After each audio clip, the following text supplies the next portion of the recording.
On Sunday, July 31st, 2011, at approximately 11:57 p.m., the Toronto Police Service was called to the apartment building on Sidney Belsey Crescent in response to a shooting which had just occurred.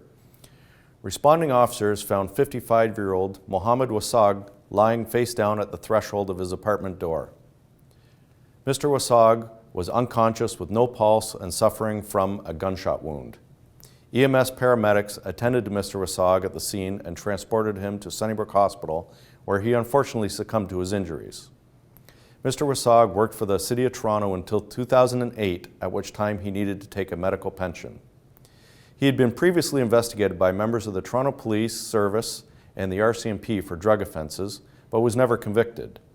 The initial investigation revealed that on July 31st, 2011, at approximately 11:55 p.m., Mr. Wasughe was in his apartment with a number of female friends. There was a knock at the door, which was opened by one of the friends. As the door opened, two male suspects with their faces covered blitzed the apartment door and gained entry. Once inside, one of the suspects brandished a firearm and made demands for money. Mr. Wasughe confronted the armed suspect and was shot. The suspects took one of the friends' purses and fled the scene on foot. The two suspects are described as one taller than the other, about 5'9" tall, one with a deeper voice than the other, and both with brown skin. One of the males may have been scratched by the victim on his face or head.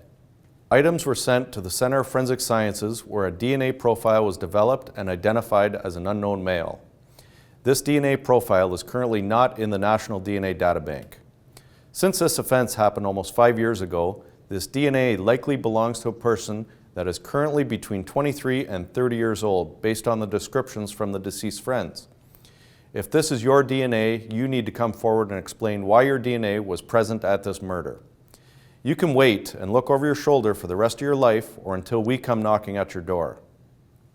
There were two people involved in this robbery homicide, and only one of them shot the victim. If you are not the one that shot the victim, but we have your DNA, you still need to come forward and explain yourself. There is no doubt that there are people that are close with these people or who were close to them back at the time of the offense, and you know that they were part of this.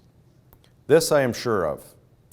They likely would have told a girlfriend, a family member, a close friend, or even someone they didn't even know just to impress them.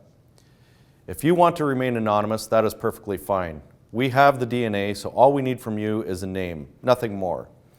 It is your duty to bring these names into this investigation so they can be held accountable.